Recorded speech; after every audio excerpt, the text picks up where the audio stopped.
大日本印刷の文化活動の一つであります DNP ミュージアムラボでは、現在スウェーデン国立美術館とともに美術作品を見た時の気持ちに焦点を当てて、心の動きや考えを言葉にしていく中で、美術鑑賞の楽しさや新しい作品の新たな魅力を発見していく対話型鑑賞、アートリフレクションメソッドというワークショップを普及しております。このプロジェクトではアートが社会や人々を結びつけ、また人々の心を揺さぶる経験がウェルビーイングにつながるのではないかという考えをベースとしております。本日はそのアートとウェルビーイングの関係、そしてそのための美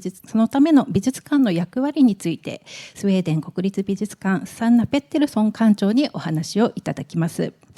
通訳は岩井さやかさんです。ではペッテルソン館長、よろしくお願いいたします。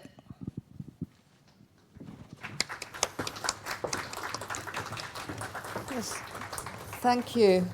Thank you so much for the wonderful presentation and also the invitation to come and give a talk about this topic today. ご紹介ありがとうございました。そして今回はお招き本当にありがとうございました。このようなテーマで話す機会を設けていただいてとても嬉しいです。I have a long history working in different museums. I started already at the very end of 80s. 長い間さまざまな美術館で働いてきました。もう80年代の終わりには美術館で仕事をしていました。And I have been privileged to work in different roles. My first museum job was work as a guide. でさまざまな役割で美術館で仕事をしてきたんですけれども、一番最初は美術館のガイドでした。And then I continued into different projects that were related to education. そしてその後さまざまなプロジェクトに関わってアートの教育に関係する職務に就きました。And from there on to different curatorial activities, and later on as directorship of different museums and different organizations in Finland, UK, and now the past 5 years I've been Director General in Sweden National Museum. そしてその後さまざまなキュレーションに関わり、その後ですね、今度はいくつかの美術館の館長を経験することができました。最初はフィンランド、その後イギリスの美術館、そして現在過去数年はスウェーデン国立美術館の館長をいたしております。And I guess one of the keys throughout all these years, when I'm thinking about what I have been able to do in my different jobs, has been to think about public, the visitors. そして私がこれまでの自分の仕事の中で何を一番大事にしてきたかなということを考えますと、そのパブリックについて目を向けること、つまり人々に目を向けることです。I tend to remind my students that without public, the museums would be huge storages, and I guess that also sets the scene for today's talk. 私はよく生徒にこう言います。一般の人々がいなければ美術館はただの収蔵庫になってしまうよと。で、それが今日のテーマの最初にふさわしい言葉かと思います。I'm going to divide my talk in 3 different chapters. You see them on the screen. I start briefly with history museums, then I move on to contemporary challenges, and at the very end of the presentation, I say some words about opportunities for the future, and all the time giving or keeping the visitors, the public in focus. 今日の私のプレゼンは3つの部分から成り立っております。最初、ミュージアムの歴史について、そして現代の課題と挑戦について、そして未来への可能性について、この3つの部分でもですね、いつもその注目の真ん中はですね、その一般の人々に、視点の真ん中は一般の人々に注いでいます。And one of my key takeaways, I hope, will be this one, that museums are or should be regarded as arenas, as platforms for well-being. そして今日皆様に持ち帰ってほしいことはですね、ミュージアムこそウェルビーイングの場となりうるということです。From the contemporary perspectives, museums can be used in many different ways, but this of course has not been the case from the early days of collecting, and I will very soon move on to that. そしてですね、現代では美術館というのはさまざまな形で使われるようになりましたけれども、その最初に収蔵が始まった頃の美術館というのはそうではありませんでした。And now thinking about museums as arenas for well-being, so one should also be able to think museums' role in the society in larger context in order to utilize museums the best possible way. そしてですね、ミュージアムがウェルビーイングの場としてなりうるならですね、よりその大きな社会的な観点からミュージアム、美術館というものを捉え直していただきたいと思います。Now some words about the very early days of collecting. それではまず最初に収集が始まった初期のお話をします。Time-wise, we are going to the 16th century Europe. 16世紀のヨーロッパです。And when looking at the very, very first collections that were created in the 16th century, so then we see how collections were actually used as tools of power, but also as tools of knowledge. この16世紀にですね、収集が始まり、その収集というものがその権力の象徴として使われた。それと同時にですね、知識の象徴でもあったということを強調したいと思います。The objects that were wanted, that were represented the categories that collectors were really, really interested in, represented primarily three categories that you see on the screen: naturalia, artificialia, and scientifica. And these words stand for naturalia. They are objects that can be found directly from nature, different minerals, stones, seashells, etc. Artificialia, man-made objects. For instance, artworks belong to this category. And scientifica stands for objects with which you could, for instance, measure time or length or depth, scientific instruments.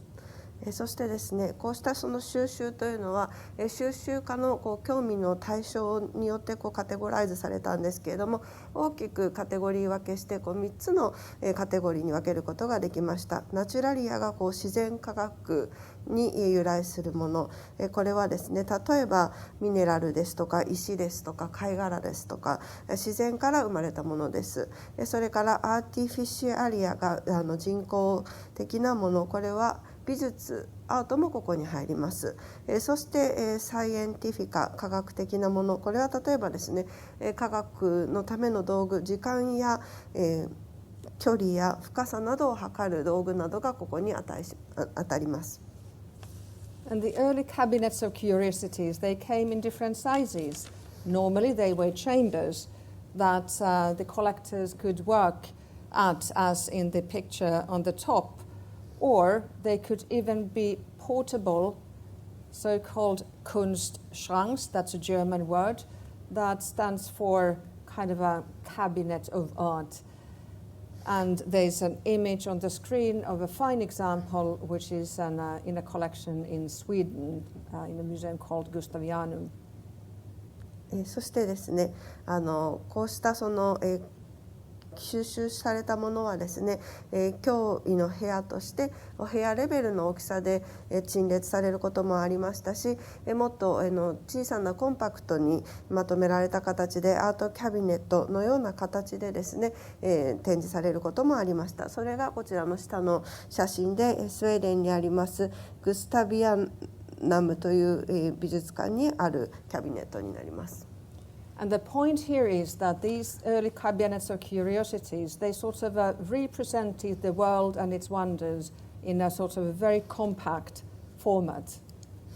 こうしたその好奇心のキャビネット、驚異の部屋というものは、その興味を非常にコンパクトな形でですね、展示しているところに特徴があります。And these collections could be accessed rather directly. On the screen here you see a very typical illustration of this Renaissance collection, where the visitors, they can move around freely, they can touch the objects, they can even have their pets with them, as you can see the tiny dogs running freely on the floor. そしてこうしたその初期の形形態ですとですね、人々は直接入って割と自由にですね、こうした収集されたものを味わうことができました。例えば触ることもできましたし、この絵の例ですと小さな犬までですね、ここに入ってきて駆け回っている様子が描かれています。So one was basically learning directly from the object by taking them to hand like that, looking at them from close distance, discussing them. But having said that, the collections were open only for the selected few. On the other words, they were not open to the large public. ですから実際にですね、ここで入ってこうやって手に取って、見てですね、そしてそれについて議論することもできたわけです。でもじゃあ実際その場にアクセスできる人々は誰だったかというと、一般に広く開かれていたわけではなくて、限られた人たちだけがそこにアクセスすることができました。And one of the principles, of course, was also that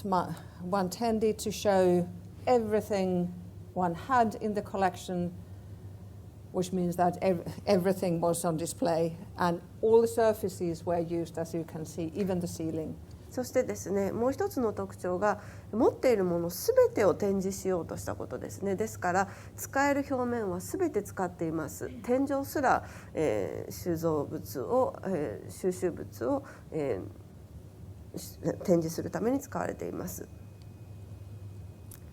And these early cabinets of curiosities, they really laid ground for what we later have learned to know as institutional collecting practices, but also how we research the objects, the collections, how we display them, how we catalog them, how we store them. The bigger the collections grew, of course, storage facilities were needed as well. And also how people learned to enjoy the collections once they were opened to the wider public. そして、こうした、初期の、好奇心の、キャビネットがですね、その後の機関的な収集や、それからいかにしてその収蔵物に対して研究を行うか、そしてそれらをいかに展示するか、そしてそれらをいかに、楽しむかということの土台を築きました。This is a fine example of category paintings that the collectors commissioned from the artists. Collectors that were very proud of their collections, collectors who wanted their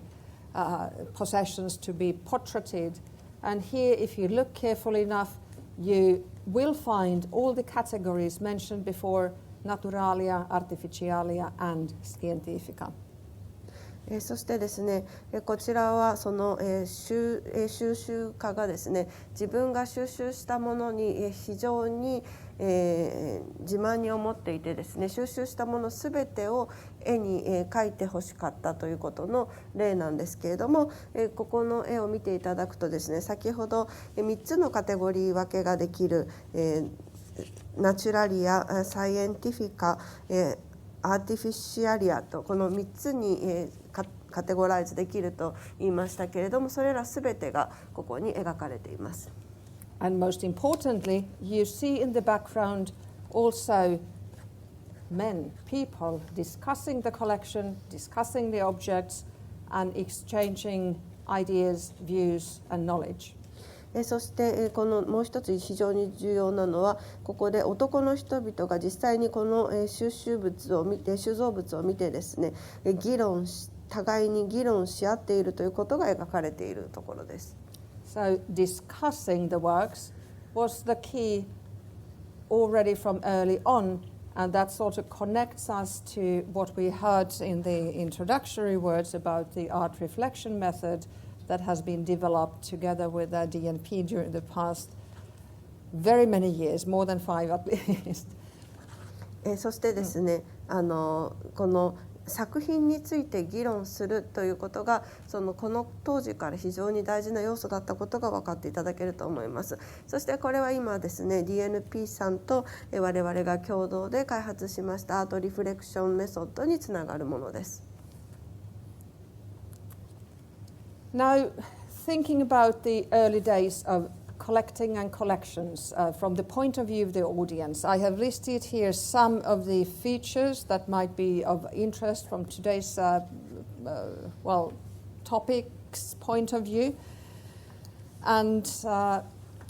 they are the following. First of all, access to the collection was limited to the upper class only, so the doors were not open to the large public. でまずここに初期の展示の例を特徴を挙げました。まずアクセスが制限されていました。Collecting and collections were used as tools for social distinction, so the collectors were very well aware of the fact that collecting precious objects put them in a little bit higher rank in the society, if you like. そしてですね、収集するという行為とその収蔵物はその社会的、優位性を他の人と自分を区別するために使われました。ですからその収集物を持っていることで他の人より一段階上のですね立場に立てたわけです。As already mentioned before, they were also used as gestures of knowledge and power, but at the same time they could create a very sort of a intimate way of contemplating with works of art and other objects because of the closeness and possibility to approach the works of art, the objects, completely differently than in today's museums, as an example. そしてですね、先ほども申したように知識と権力のジェスチャーとしてこうしたコレクションが使われただけではなく、その収集物との距離が非常にですね近かったためによりその親密な関わり方がありました。それはその今日の美術館の収集品とはですね大きな差異です。And this is yet again the same image in a little larger format where you can actually see how it worked, how people were discussing the works, how they were holding the works in their hands, how they could be kneeling in front of them, looking from very close distance. そしてですね、先ほどの、絵をよりですね、大きな、角度から見たものですけれども、ここで見ていただけるのはいかにですね、男の人たちがこの作品を、吟味し、そして議論し合っているか、そしてどのような見方をしているかということを注目して見ていただきたいと思います。ひざまずいてですね、作品に近づいてその作品を鑑賞しています。And some cultural historical museums have been able to reintroduce this method of looking rather lately when using objects of their collections that come in multiple numbers. For instance, when British Museum opened its so-called Enlightenment galleries in early 2000, they opened also so-called hands-on collection where the visitors may take into their hands precious pieces that can be thousands of years old. そしてですね、今日こうしたその見方を再導入しようとしている美術館もあります。例えばですね、大英博物館はその一つの収蔵物作品を群をたくさん所蔵している場合にはですね、もっとその来館者が近くで見れるような展示の仕方というのを試しています。例えば2000年代初めにですね、啓蒙期の作品をエンライトメントの作品をした時にですね、ハンズオンコレクションというコーナーを設けまして、その何千年も前の貴重なものを実際に手に取ってですね見れるというコーナーを設けました。And from the learning perspective, this is a very, very efficient way to learn because, well, as people, we are all different. Some learn the best way by looking. For the others, the audio method could be the best. For some, reading, and for some, touching. そしてこれはその学びという意味では非常にですね有益なやり方です。その人々がどうやったらより学ぶことができるかっていうのはその人の特性によってだいぶ違います。例えば見ることで非常に多くを学べる人もいますし、耳で聞くことで多くを学べる人もいますし、読むことで多くを学べる人もいますけれども、触ることで多くを学べる人もいます。Now, after the 16th century, 17th century, part of the 18th century, now we take a huge leap and land ourselves to the era where the majority number of museums were opened in Europe, and that is 19th century. 16世紀から始まり17、18世紀以降19世紀まで飛びます。19世紀にはヨーロッパで多くの著名な美術館が最初に産声を上げた世紀になります。I have gathered here on the screen some examples of the types of the museums that became very popular when thinking about establishing museum collections in Europe and opening them to a large number of audience. そしてですね、ここにいくつかですね、ヨーロッパでこの頃開かれた美術館、ミュージアムの種類を挙げました。British Museum that was actually established already in 1753 represents the so-called encyclopedic museum type that represents the whole world and all its wonders, a little bit in the style of the cabinets of curiosities. 大英博物館はすでに1753年に開館しました。まさに百科事典的な博物館で、その世界全体を象徴しようとする博物館になります。Then there were museums that were dedicated to sculptures, such as Pinakothek in Munich, and museums that were dedicated to paintings only, such as oh, sorry, what did I say? Pinakothek Pinakothek is for paintings and Glyptothek is for sculptures, both in Munich. そしてですね、ミュンヘンではですね、絵画だけのピナコテイクという美術館や、それから彫刻ばかりを集めたグリプトテイクという美術館がオープンしました。Then there were museums that were for fine arts only, such as Prado in Madrid. In the middle of the picture. そして絵画専門のマドリードのプラド美術館や、private collectors initiatives. One of my own favorites is Sir John Soane Museum in London. Sir John Soane, he was an architect who was also a keen collector of architectural fragments, pieces of sculpture, architectural drawings, and small-scale models. そして私のお気に入りの美術館は、これはプライベートのコレクターの美術館ですけれども、サー・ジョン・ソーンのロンドンにあります美術館です。これはですね、例えばその建築の一部となったものやですね、それから建築の時に使われた模型やなどといったものを収集している美術館になります。And there were even museums that were founded around one single artist. One of the first ones was Antonio Canova's Italian sculpture, his museum in Posagno in Italy. それから、イタリアにありますポサンニョにありますカノーバという美術館で、これはですね、一人の彫刻家の作品ばかりを集めた美術館になります。And then, of course, I need to mention National Museum in Stockholm. That's actually one of the oldest art and design museums in Europe, established already or as early as 1792. そしてスウェーデン国立博物館もですね、アートとデザインの美術館として1792年にオープンしました。And that's in the middle of the picture as a drawing. で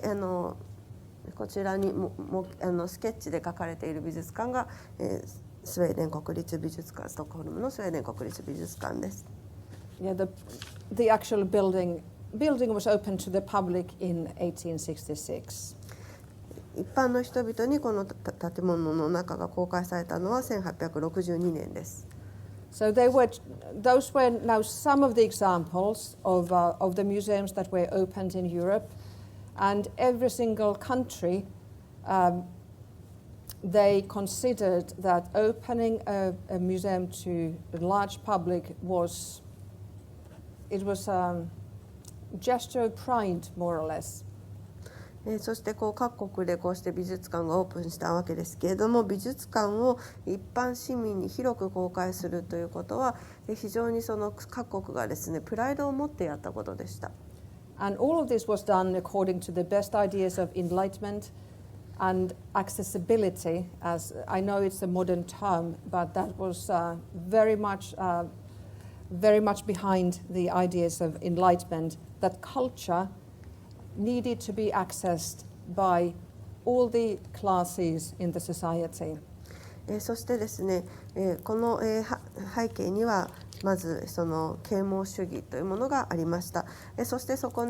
で重要だったのはそのアクセシビリティです。アクセシビリティというのはですね、今日の考え方のようですけれども、その啓蒙主義の背景にはまさにこのアクセシビリティがあって、文化というものは全ての階層の人に広く開かれているべきであるという考え方が元になっています。And the ideas of enlightenment, they had very, very good intentions, such as that opening hours needed to be long enough so that, for instance, working class members could come and visit the collections after the long days at the factories. 例えばその啓蒙運動の時にですね、さまざまな実際に行われた試みというのはですね、非常にその一般の人に広くということに裏付いたものでした。例えばその開館時間をできるだけ長く設定する。それは労働者が工場が閉まった後にでもですね、アートを見に行けるようにするためでした。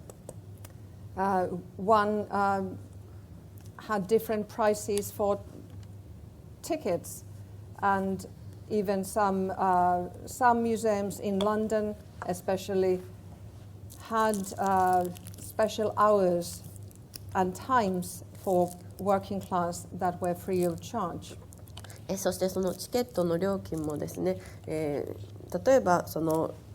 ロンドンの美術館でしたら労働者向けには無料で公開している時間帯というのを設けていたりしました。Art museums and collections and galleries, they were opened in different parts of the city in order to ensure that the access to the arts would be as easy as possible. そしてアート美術館やギャラリーなどはですね、その市のいろいろな別な町で設けられて、いろんな街角でそれぞれがアートに触れるように設計されました。And the early museum men also created public programs for the visitors. Guided tours were introduced as early as at the very end of the 19th century. And of course, collection catalogues also became popular, although we have to keep in mind that the earliest catalogues were more or less listings of the works that were exhibited, not catalogues as we know them today. そしてですね、例えばその来館者向けの鑑賞プログラムのようなものもですね、設けられましたし、それから19世紀にはもうすでにコレクションのカタログというものも作られました。で、その今日のカタログとは少し違ってですね、ただその収蔵品をリストアップしたようなカタログでした。And if you think about this very short list as an example, so those are actually exactly the same tools that we are using today when we are working with our audiences. We are thinking about opening hours, we are thinking about pricing of the tickets, we are thinking about where to reach out to the members of the audience, what kinds of program activities do we have, and what kind of publications we produce to the audiences. で考えていただきたいのは、これは今日我々が、その気を配ることとほとんど同じことだということですね。例えば、私たちはオーディエンスがどんな人たちなのかということを念頭に置いて開館時間を考え、チケット代を考え、そしてどうやったらオーディエンスに訴えかけることができるかというさまざまな施策を巡らしますし、プログラムをそこから作って出版物を考えます。But the big difference is that during the 19th century, our former colleagues, the early museum men, worked very top-down, meaning that was actually written in one of the British publications that the members of the audience were regarded as empty vessels, and the museums were expected to pour information to those empty vessels. And from today's perspective, that's not the way to go. しかしですね、大きな違いはその19世紀我々のその同僚たちは非常にですねトップダウン形式で物事を考えていたということですね。例えばそのあるイギリスに残った文献によりますと、その当時のその、美術館などでは来館者のことをですね、オーディエンスのことを空っぽの容器というふうに捉えていて、その空っぽの容器に我々が知識を注ぎ込んであげなければいけないというような考え方をしていました。From today's perspective, what we need to invest in is dialogue. Encountering art, it's always two-way street. It cannot be top-down. で、今日我々はですね、アートとのその対話をどうするか、それは双方向のものであってトップダウンのものではないというふうに考えています。Very shortly, I wish to mention that once the museums opened in different parts of Europe, there was also consensus of top destinations where one was expected to travel to see wonderful presentations of art and its history, and the cities are named here on the screen: Dresden, Berlin, Munich, all in Germany, London in England, Paris in France, and Madrid in Spain. そしてですね、こうした美術館が設けられますと、そこはですね非常に人気な旅行先となります。そのアートに触れて、そしてその街も楽しみたいというふうになります。例えば人気の旅行先、ドレスデン、ベルリン、ミュンヘンがドイツで、ロンドンがイギリス、パリがフランス、マドリードがスペインですけれども。And at the same time, the earliest art historical presentations were written, and this sort of went hand in hand with the formation of the collections. そしてですね、この頃にはその美術史の本も出版されて、それがそのコレクションと一緒にですね、宣伝されるようになりました。And certain artworks started to stand out more than the others, such as the famous Madonna painting by Raphael, which belongs to the Gemäldegallery in Dresden. そしてですね、作品の中ではより人気になってですね、非常に名作として名が知られるようになる作品というのも出てきました。例えばそのドレスデンのギメルデギャラリーにあるラファエルの聖母像などはそうです。It became so popular that even prints of the image were produced, and they became ever so popular and high on demand. そしてですね、あまりにも人気になったためですね、この絵のプリントが非常に人気で需要が高かったのです。And the idea was that those who could not travel to the site, they could talk about the artwork by using the image of it. 実際にですね現物を見に行くことが旅行して現物を見に行くことができない人もですねその印刷されたプリントを見てそのアートについて話すことができる。And this also demonstrates that when we are discussing about artworks, when we are discussing about encountering art, we can use different methods. でこれはですね実際に私たちがこのアートの作品について話すときそれについて議論するときにですねさまざまなメソッドを使えるということの示唆でもあります。Then we take the next big step and take our time-wise to the early 20th century. それでは今度は20世紀の初めに移りたいと思います。And then the story becomes rather interesting because there are major changes in the field of fine arts. Artists start expressing themselves in a very, very different tradition than ever before. この頃になりますとですねファインアートの世界で大きな変化がありました。アーティストが全くこれまでとは違った形で自己表現を始めたわけです。If you imagine, let's say, contemporary artists from the 19th century painting landscapes, still lifes, images of people, illustrating myths and legends. Now towards the end of the century and early 20th century, the ways of expression becomes radically different. 例えばですねその19世紀のコンテンポラリーアーティストと20世紀のコンテンポラリーアーティストを比べますとですね19世紀はですね例えばランドスケープですとか生物ですとか人を描いていたんですけれどもそのアーティストたちの表現の仕方ということが非常にラジカルに変化してきました。Artists, they start presenting critique towards the traditional art museums in Europe. 彼らはですねその伝統的な美術館に対して批評するような、作品というものを生み出していきます。There are several leading names who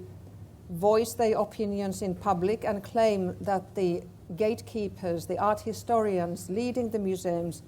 understand nothing about new arts. で彼らはですねそのゲートキーパーつまり美術館のその権力者たちというのはですねアートについてその美術史家というものは何も理解していないというふうに主張し始めます。It also becomes clear that the new art needs different spaces to be presented and displayed. またこの時代のその新しいアートというのはこれまでとは違った展示方法、違ったスペースに展示される必要があるということが分かってきます。And as an example of this,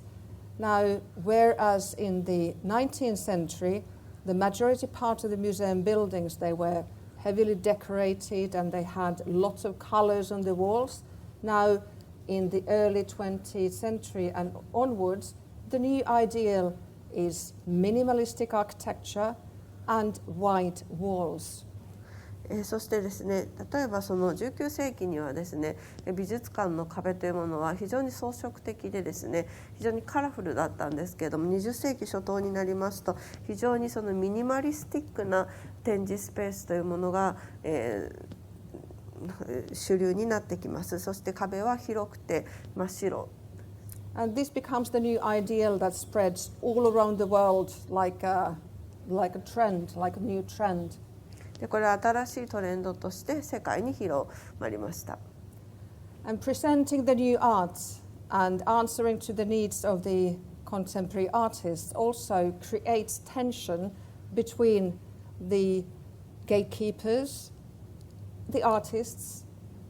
the expectations of the audience, and also the art critics, who at times are completely lost with a new phenomena in art.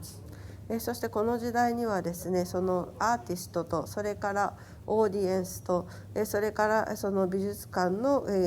権威のある人たちとそれから批評家との間に緊張関係が生まれます。特に批評家はですねそのこれまでのその、伝統的なあり方とあまりにも違う新しいアーティストのあり方というものに、戸惑いを覚えます。And that's, of course, it's a very large topic, and we could talk hours only about that. But now I take a next big step, and we move ourselves to the time after the Second World War,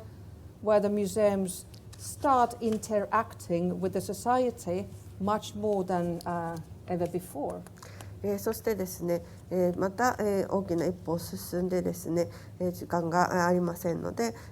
第二次世界大戦後に移りたいと思います。この頃になると美術館というものはですね、非常にインタラクティブになってきます。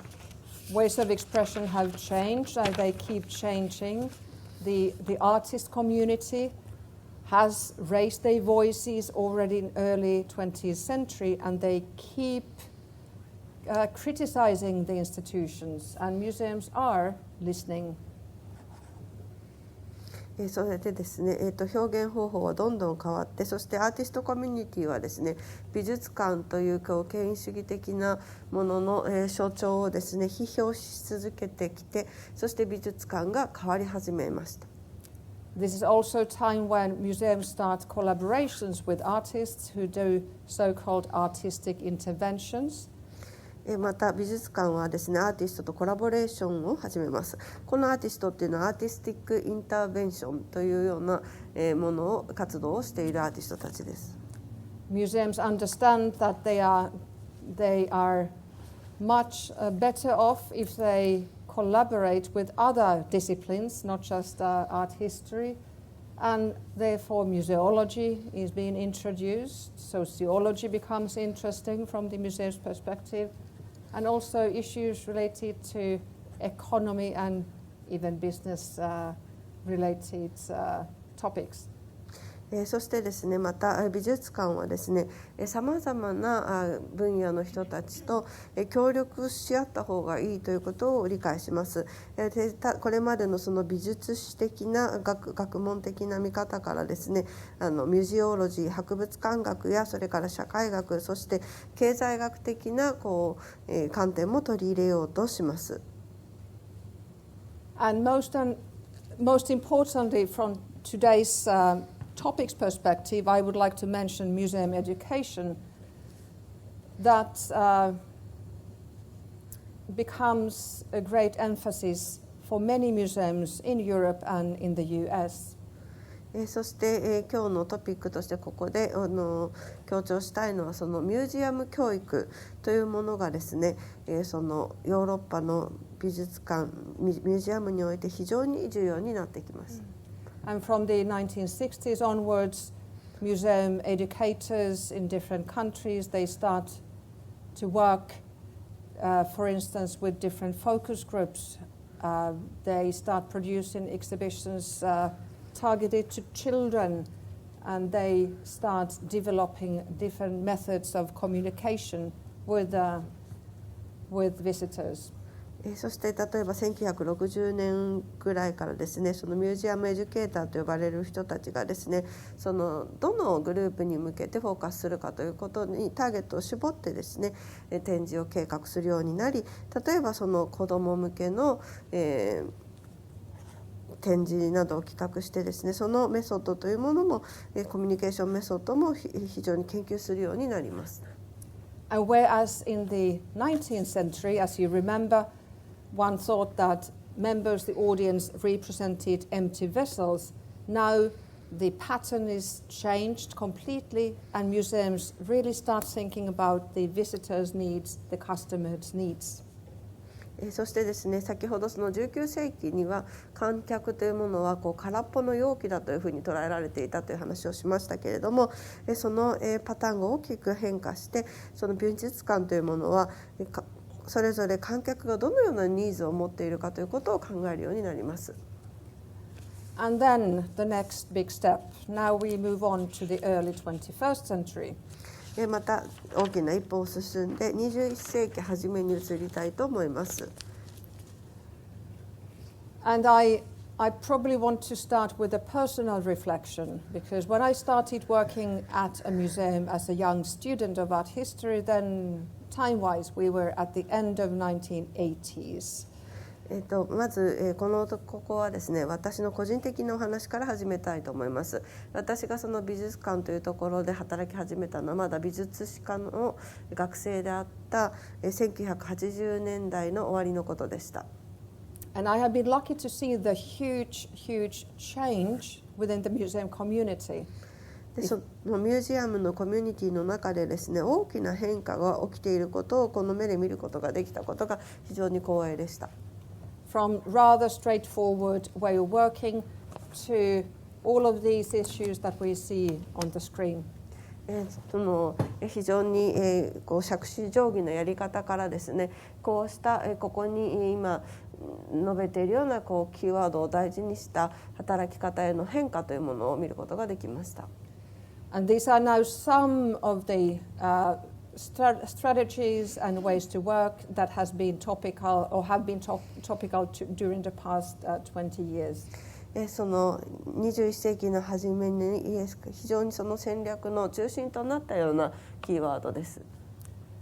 And I'm going to say some words about these topics. Participation, if we start from there, participation is kind of a leading thought from the educational perspective where you sort of start from the thought that audience participation is the key for the activities, involvement, not that the members, the audience would be passively listening or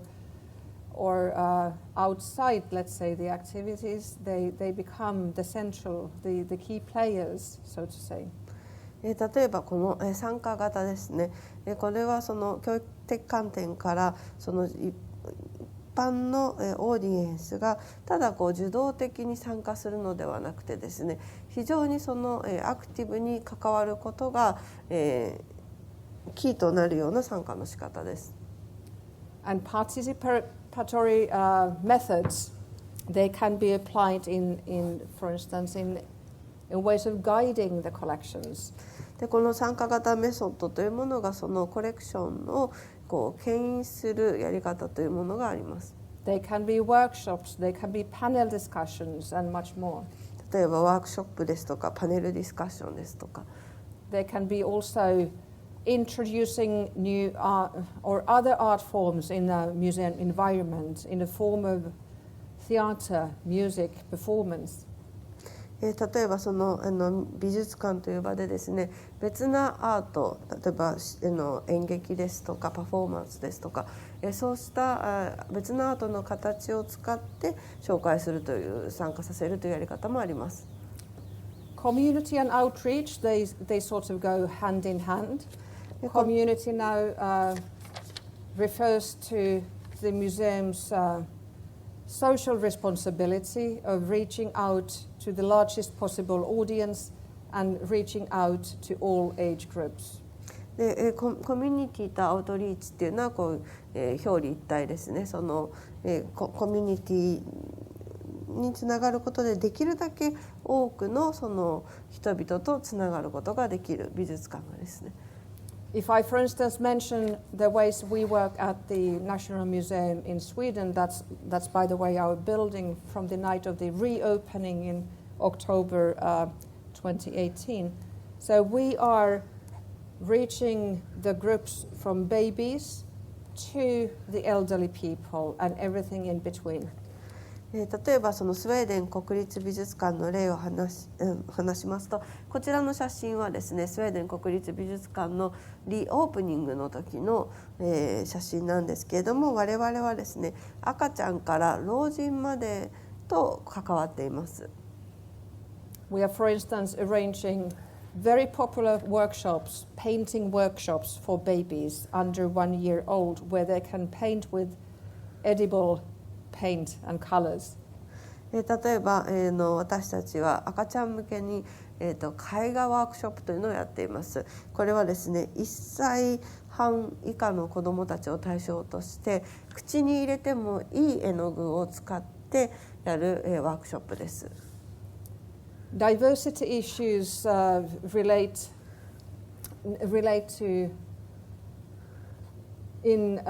many European countries different different groups of people coming from different cultures, and the museums need to be able to communicate with low thresholds with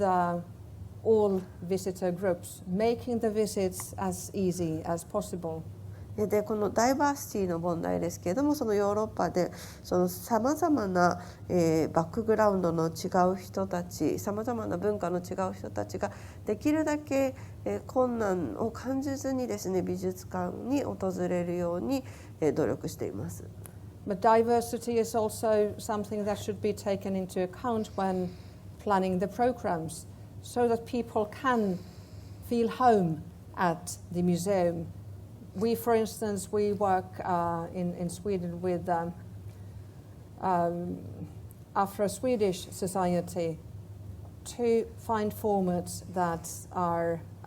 appealing to Afro-Swedish minorities. 例えば、ダイバーシティの問題で我々の美術館ですと、スウェーデン系アフリカ人のコミュニティに向けたプログラムというのも作っています。どうやってその彼らにより近づくことができるかということを念頭に置いてこのプログラムをやっています。And this, of course, also goes hand in hand with accessibility issues, cultural, social, economical, psychological, and physical accessibility. That has been very, very high on the agenda during the past 20 years, almost in all the museums in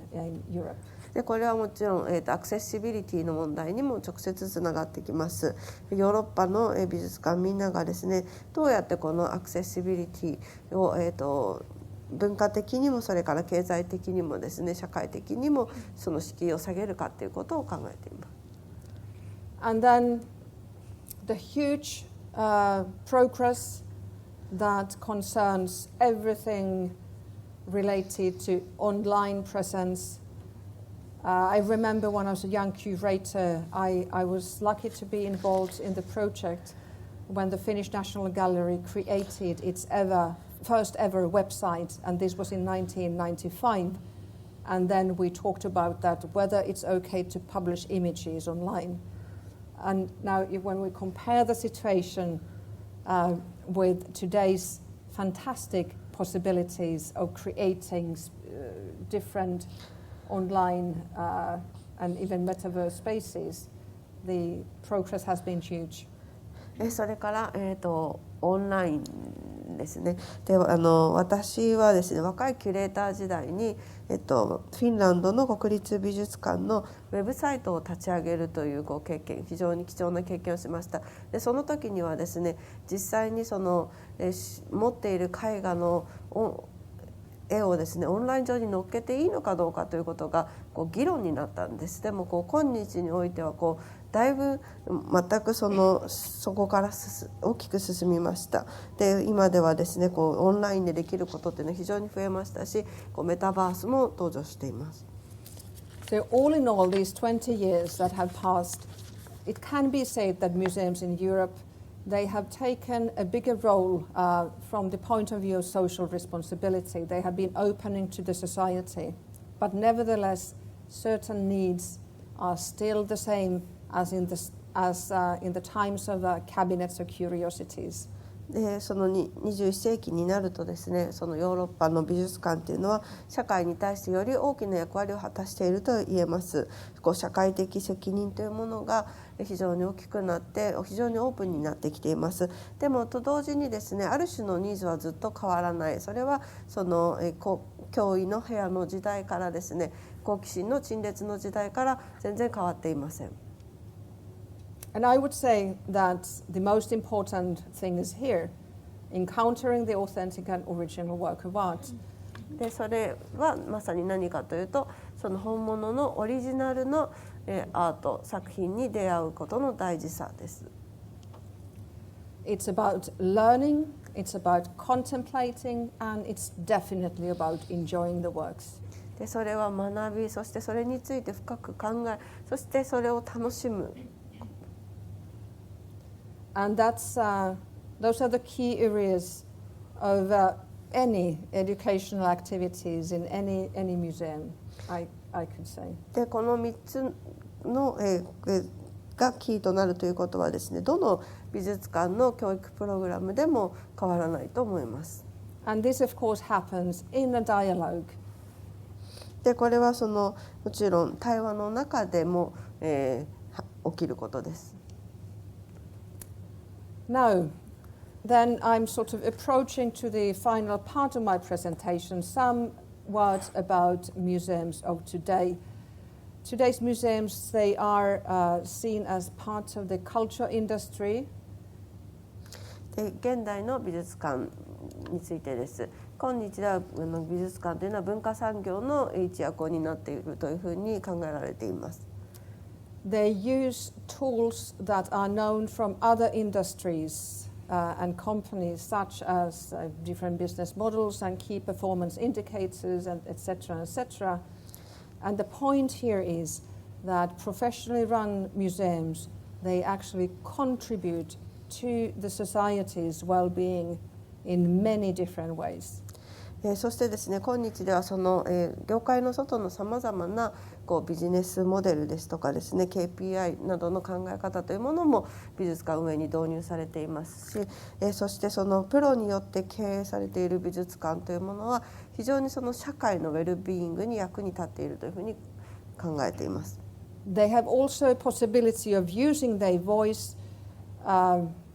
in the society in different discussions. We at the National Museum, as an example, one of our strategic goals is to have bigger relevance in the society and use our voice in a significant way. そしてですね、美術館の声というものも社会における重要さというものを増しています。で我々スウェーデン国立美術館も私たちの声というものの、社会における意味合いというものを非常に大事にしています。And it all comes down to not only the museum's role in the society, but also the value of culture at large. でそれは文化の価値というものを、非常に、決定づけるものだからです。How culture is understood. で文化がどのように、理解されているか。And when I talk about this topic, I tend to use these arenas of relevance, which are related to the topics that we have been discussing today. First, history and knowledge, and then on the other hand, the individual experiences, and also the emotions attached to the visits. そしてですね、私はこのテーマについて話すときにですね、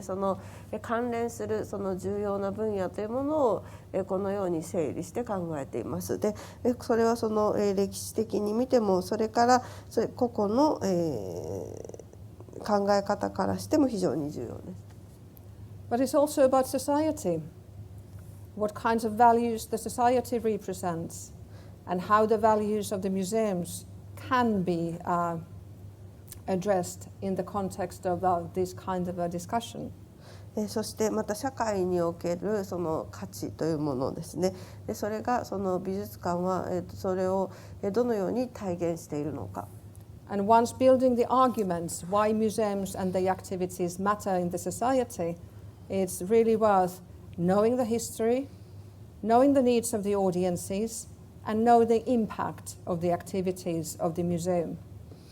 で美術館が社会における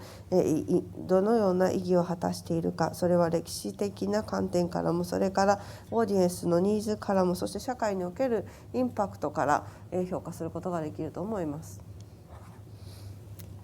And I would claim that in order to succeed, museums of today, they need to build their activities on cross-cutting collaboration.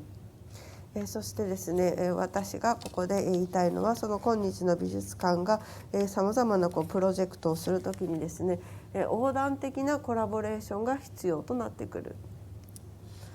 And this is the image I really, really like.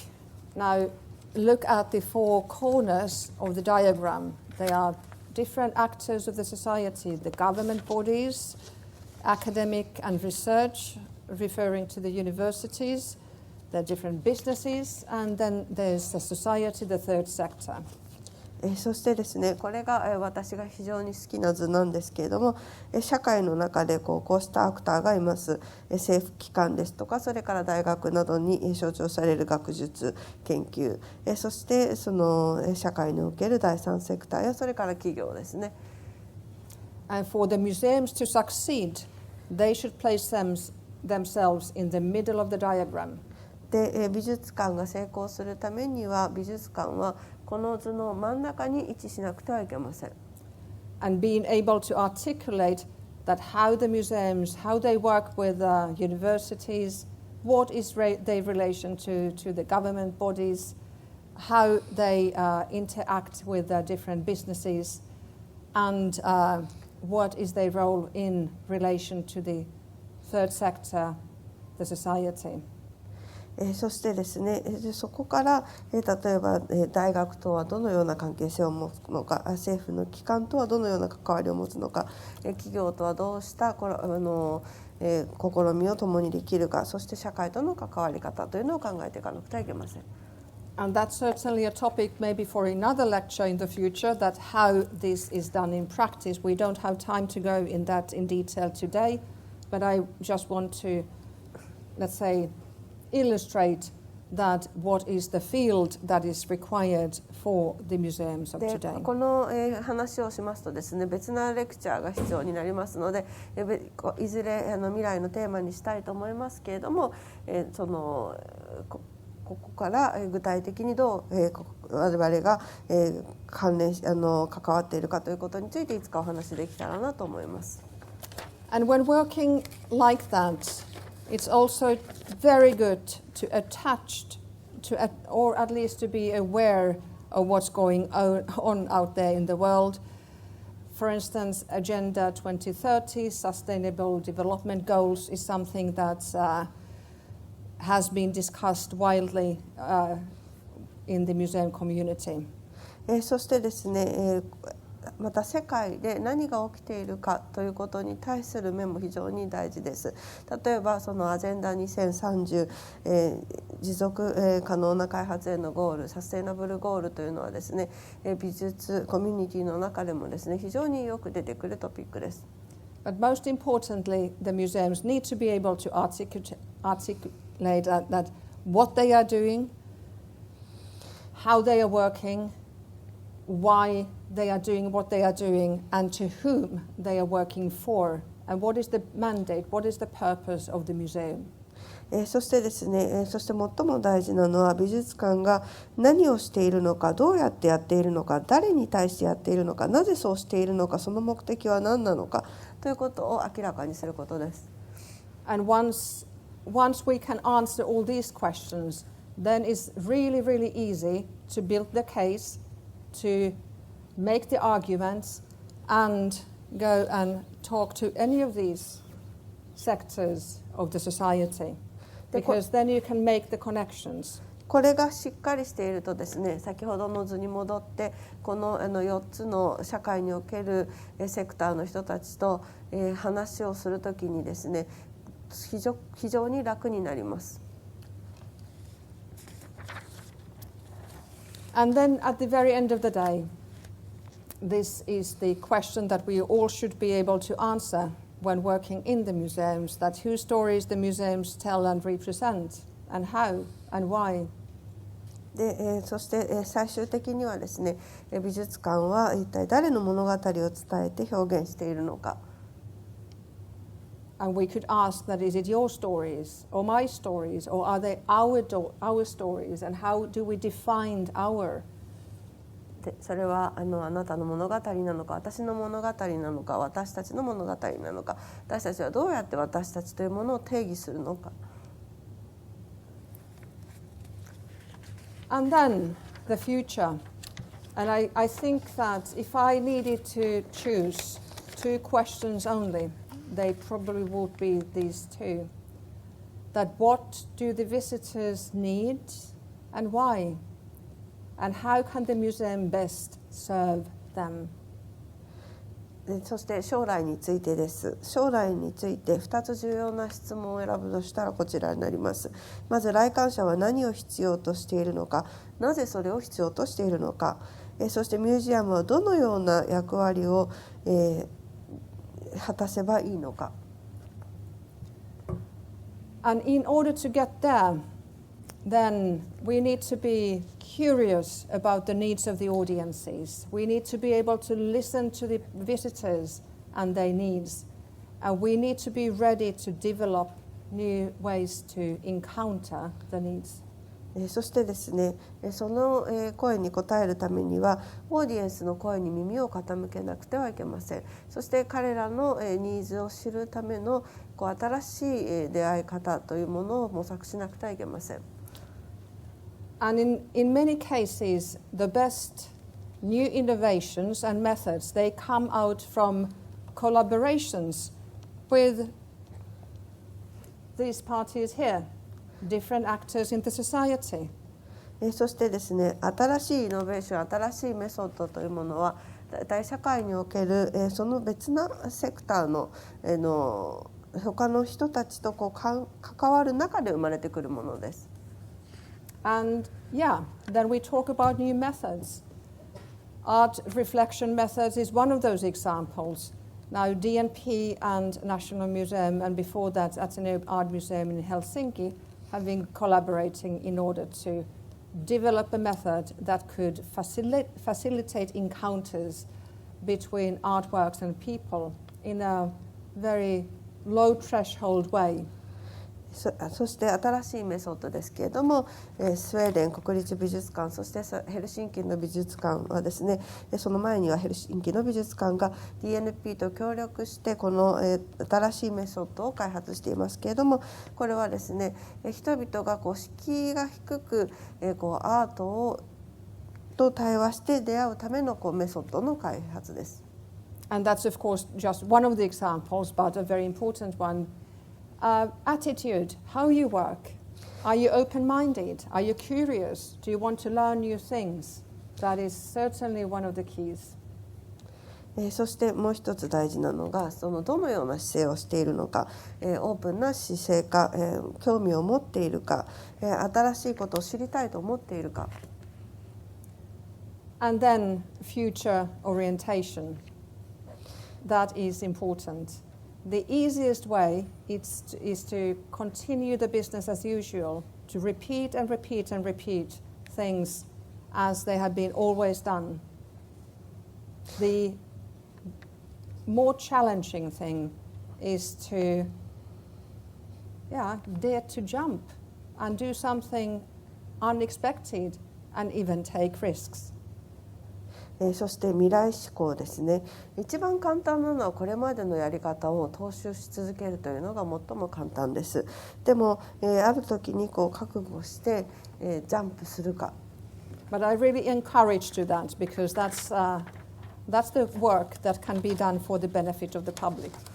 私は皆さんにそれをしてほしいと思っています。それこそがですね、一般の人々に大きな恩恵をもたらすものだからです。And this is actually my last slide today. Understanding history is the key for innovations in the future. So going back to where we began, the story of collecting the early cabinets of curiosities and how people encountered the objects, the works of art, and the whole journey to today's situation where we have a large variety of different museums that work with diverse audiences.But at the very end of the day, the needs are very much the same. そしてですね、こちらが私の最後のスライドになると思います。歴史を理解することが未来のイノベーションにつながるということですけれども、例えば最初にですね、収集の歴史が始まった時というのを思い出してみてください。好奇心の陳列、そしてそれに人々が見に行った時代から今日にはですね、美術館というものが非常に多様なダイバーシティ多様性の持つオーディエンスに向かってですね、さまざまなやり方で展示を行っていますけれども、最終的にその一番大事なニーズっていうのはその本物のアートに出会うというところです。And I'd like to finish with a concluding thought, taking us back to the idea of museums as platforms of well-being. They are platforms of well-being, but also arenas that can serve as a test ground for numerous new ideas and experiments. で一番、私の最後の締めにはですね、最初に言った、ことを繰り返させていただきたいんですけれども、美術館はそのウェルビーイングのためのアリーナになりうる、同時にですね、さまざまな新しい試みのテストグラウンドにもなるということをお伝えしたいと思います。So thank you very much that you very patiently listened to me tonight, and thank you DNP for organizing this event. I would also like to mention that I have in the audience a colleague of mine from National Museum Sweden, Director of Exhibitions Per Hedström, and if you, Per, yes, raise your hand so everybody will see you. 皆さんご清聴くださりありがとうございました。今日はですね、スウェーデン国立美術館のエキシビションディレクターをやっていますパール・ヘッドストロムさん、同僚のパール・ヘッドストロムも来ております。So I'm happy to answer any questions you might have, and I'm sure that my colleague Per will gladly talk with any of you after this presentation. そしてですね、皆さんご質問があったらですね、ぜひお答えしたいと思いますし、質疑応答の後にですね、パーに何か聞きたい方がいらしたらきっと喜んで答えてくれると思います。はい、ペテルソン館長ありがとうございました。ではここから質疑の時間にしたいと思うんですけれども、6時半までだいたい20分ぐらいお時間取りたいと思いますので、ぜひ後で聞こうと遠慮せず、今聞きたいなっていう方、挙手のしてください。はい、マイク回しますので、どなたかいらっしゃいませんか？こういう時あまり日本のトークショーだと質問が上がらないんですが。Yeah, that's very Nordic as well, no problem. 日本的かもしれないですけど、非常に北欧的でもあるので、恥ずかしくて手が上がらないっていうのはなので問題ないです。はい。Can I ask a question from the audience? Is that okay? 私が質問してもいいですか？So, if you are thinking about the top two most important challenges that Japanese museums have at the moment in terms of the audiences, what would they be? 日本の美術館が今直面している一番大きな課題、特にそのオーディエンスとの関係性において一番大きな課題2つ挙げるとしたら何でしょうか？ Is it about resources? Is it about ways of working? Is it about reaching out? それ例えばリソースの問題なのか、あるいは働き方の問題なのか、あるいはどうやってリーチアウトするかというそのアウトリーチの問題なのか。はい、美術館関係の方いらしているので、よろしかったらお答えいただけるとよろしいですか？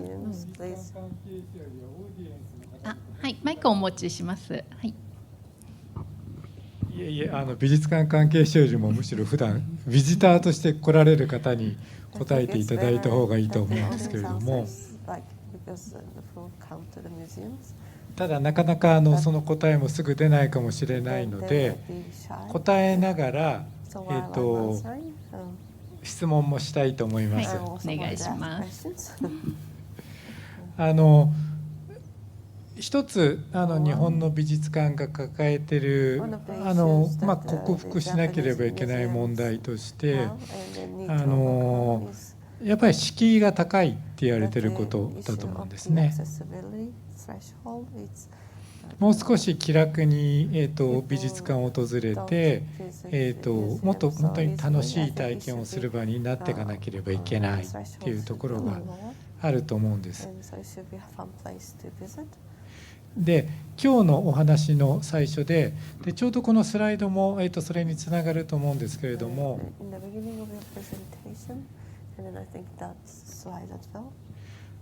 美術館の始まりにあたる、好奇心のキャビネット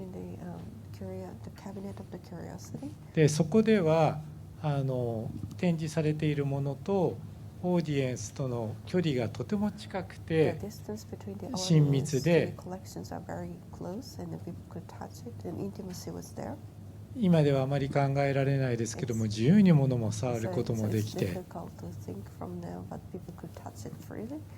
でそういうような場であったわけですよね。でそれってとてもやっぱり美術館と博物館の、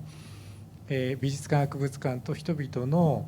なんかこう近さっていうのを作り出していた場になっていたと思うんです。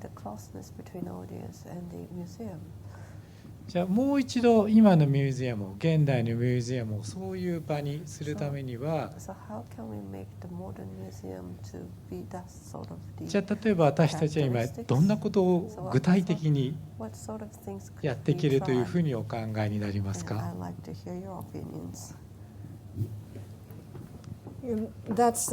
really an excellent question. Thank you for that. And I think that, well, if we start from the accessibility and lowering the threshold, so different groups, they have different needs. And what works for one doesn't necessarily work for the other. We see that lots of big museums throughout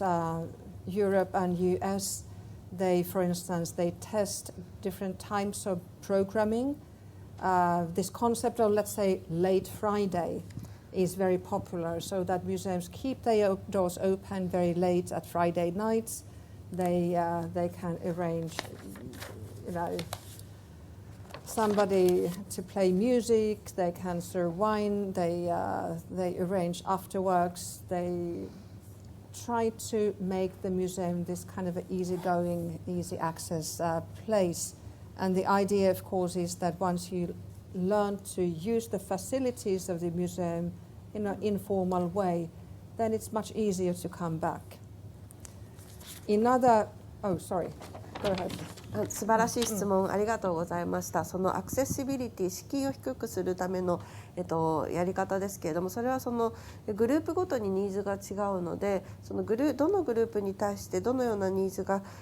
いいかということを分けて考えなくてはいけないと思うんですけれども、例えばそのヨーロッパやアメリカの大きな美術館ですとですね、例えばそのレイトフライデーのイベント、金曜日の夜をですね、開館時間を長くして、そこでワインを提供したりですね、音楽会コンサートを催したりして、そのアフターワークの後に行きやすいようにして、一度その美術館をインフォーマルな形で使うと、そこに行くという敷居が低くなるというような試みがまずあると思います。And I guess in many cases the psychological barriers are even more difficult to overcome than any of the other categories. But one fantastic example of reaching out to groups that would not otherwise come to the museum is actually through children. Once you get the children to the museum through different courses, maybe with the school or other programs, then you should encourage the children to take their moms and dads or grandparents and relatives to the museum, because the children are really, really, really good ambassadors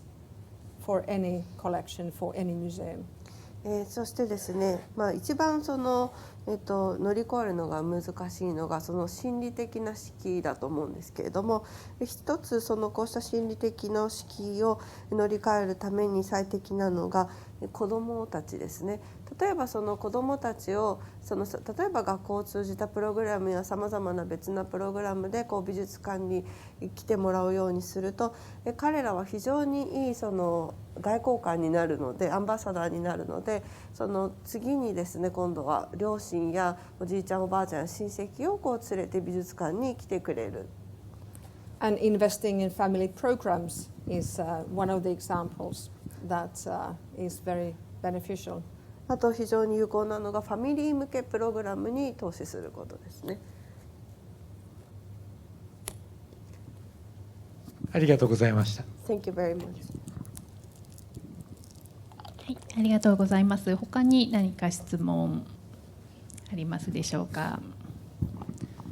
大丈夫ですか。遠慮されているようなので、はい、じゃあ後ろの方お願いします。日本語でじゃあ、スウェーデンナショナルミュージアム1歳以下の赤ん坊ベイビーからエルダリーピープルまでオープンっていうふうに伺って、食べても大丈夫な絵の具を使ったワークショップ子ども用にっていうふうに伺って大変インプレッシブだったんですけども、スウェーデンも日本もそのスーパーエイジングソサエティというか超高齢化社会への道を進んでるんですけど、何かその老人の、特に後期高齢者とかそういった方々に向けてのワークショップとかっていうのは用意されているんでしょうか。Yeah, thanks for the question. That's an excellent one. Yes, lots of museums are working with the elderly, both on site and also outreach based. はい、そうですね。高齢者向けのプログラムを行っている美術館というのは非常に多いと思います。で、それはオンサイトでもそうですし、それからアウトリーチで出張していく形でもプログラムがあります。I can take one example from some years back, where colleagues of mine were working with a group of elderly people with memory diseases. 例えば数年前のことなんですけど、同僚と私はですね、その記憶障害のある老人グループの人たち向けのプログラムを行いました。And they created a guided tour with a selected number of works of art and combined them with sense, something that you can, yeah. そしてですね、そのガイドツアーを行ったんですけども、いくつかの作品を選んで、その作品を案内するときにそれと香り、匂いを紐付けるようなガイドツアーを企画しました。And not only something that you could smell like that, but also pieces of fabric, things that you could touch.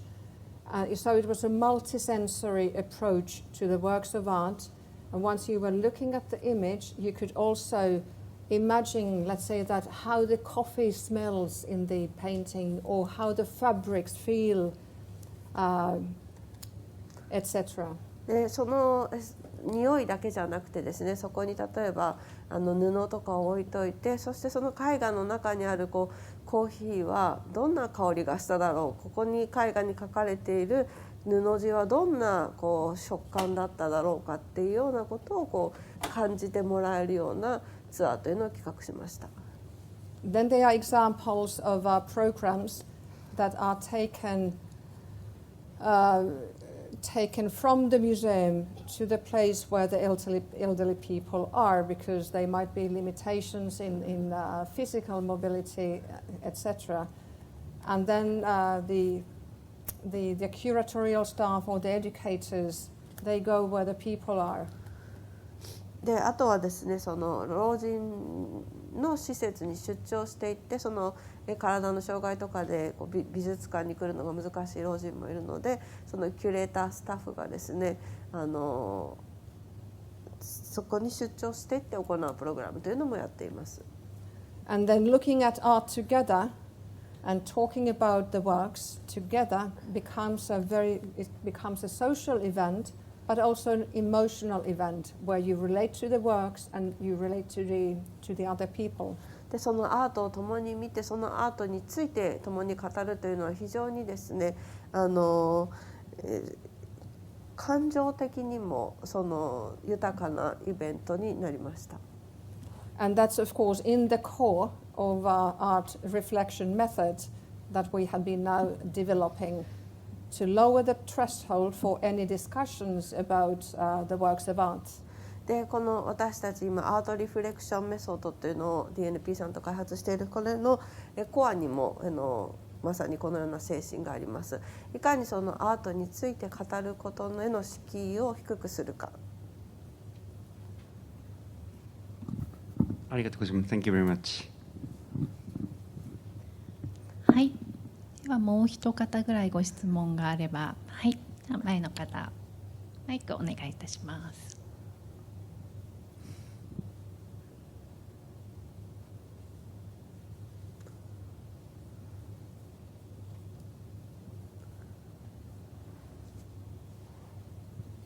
よろしくお願いします。オーディエンスの声を聞くっていうことが大事だというふうにお話ありましたけれども、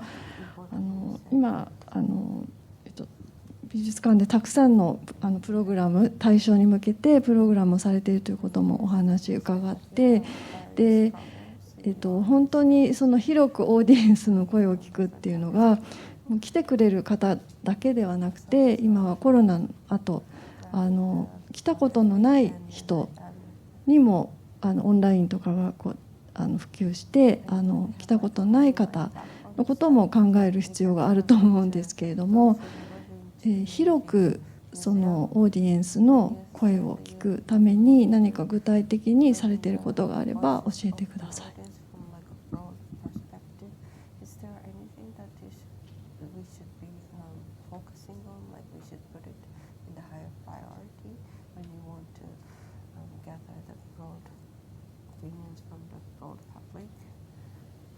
Yeah, I think one of the keys is to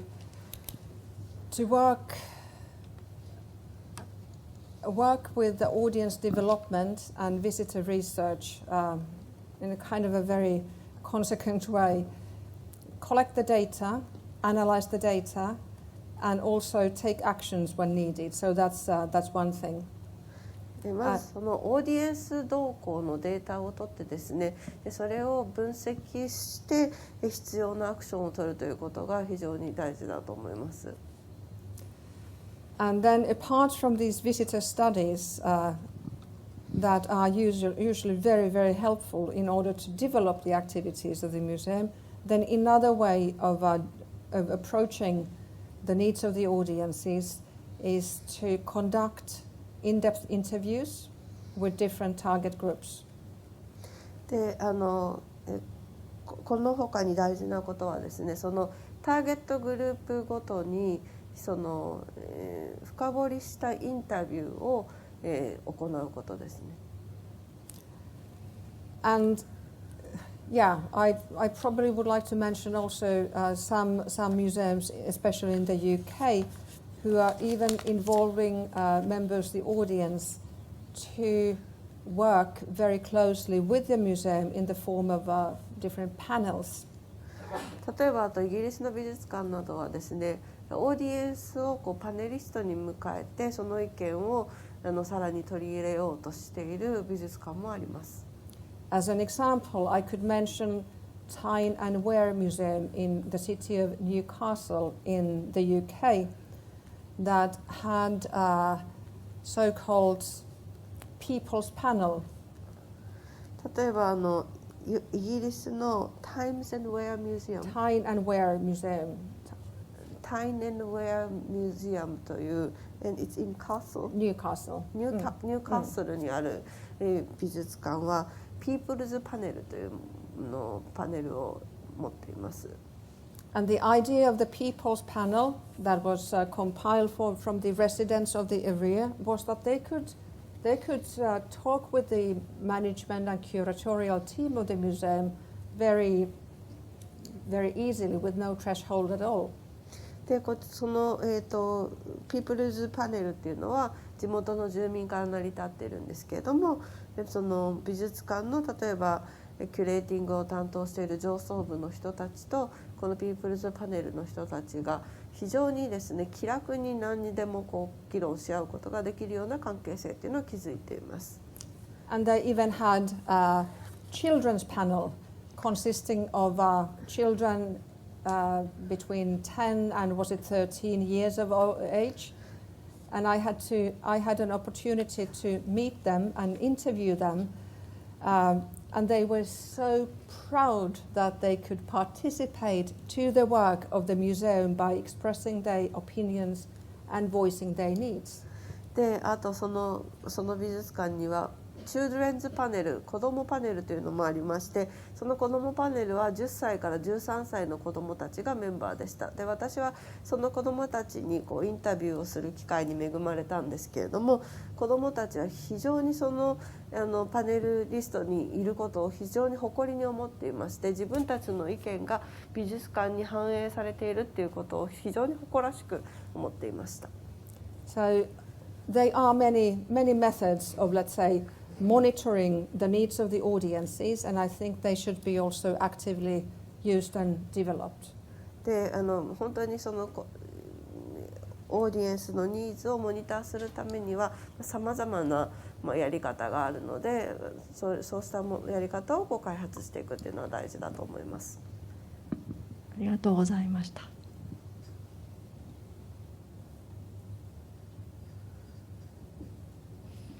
はい、ありがとうございました。ではそろそろお時間になりましたのでトークショー終了したいと思います。ペテルソン館長ありがとうございました。皆様今一度大きな拍手をお願いいたします。Yeah, thank you so much. ありがとうございます。